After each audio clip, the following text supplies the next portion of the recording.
McDonald's The History by Jesse Puckett. McDonald's has become a staple in American fast food history, but it did not start as the drive-thru that we know today. Richard and Maurice Dick and Mac McDonald established McDonald's barbecue during 1940 in San Bernardino, California.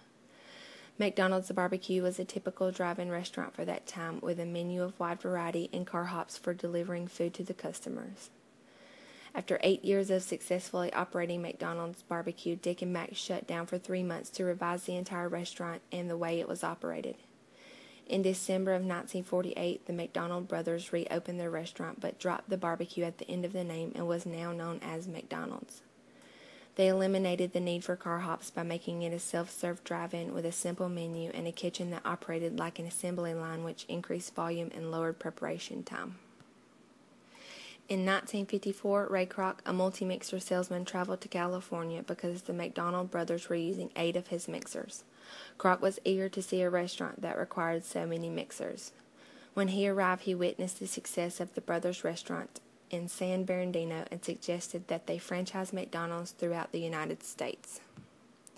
The brothers decided against the idea of taking their restaurant to the rest of the country, so Kroc offered to do it for them. They agreed to his offer. With the exception of a few territories located in Arizona and California, which the McDonald brothers had already licensed, Kroc now possessed the rights to open his own McDonald's restaurants throughout most of the nation.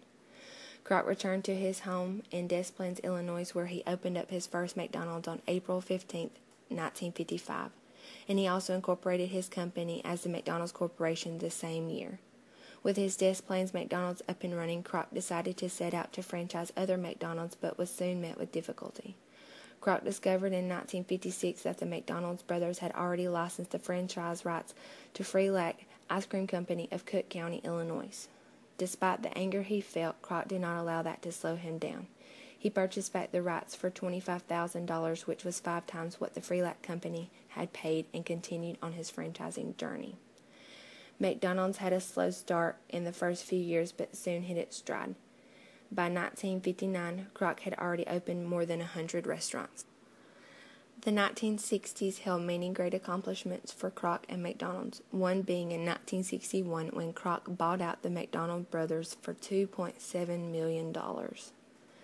McDonald's Corporation went public in 1965, and Fred Turner, a man who started his career at McDonald's as a grillman for Kroc in 1956, became the company's chief administrative officer and president in 1968, with Kroc still as CEO. 1968 was also the year the famous Big Mac was added to the menu. During the 70s, McDonald's still continued to see great growth and profit. The company had already surpassed $1 billion in annual sales and served over 20 billion hamburgers by 1976.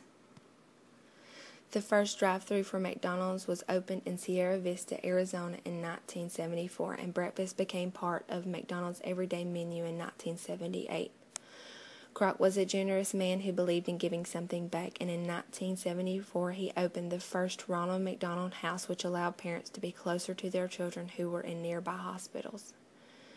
Some thought that the fast food industry was as big as it was ever going to get in the 1980s, but McDonald's continued to thrive despite the competition between Burger King and Wendy's. The 80s also brought more changes to the menu with the addition of McNuggets and ready-to-eat salads. Fred Turner became chairman in 1982 when Michael R. Quinlan, a man who started out in the mailroom, became CEO. Ray Kroc, the founder of the McDonald's Corporation, passed away in 1984.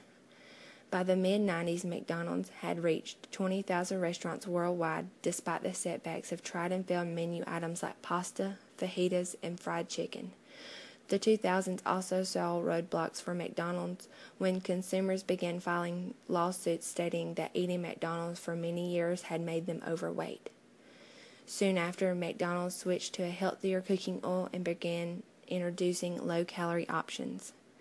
Despite the shortcomings McDonald's faced over the years, it is still a very successful business and seems to not be slowing down.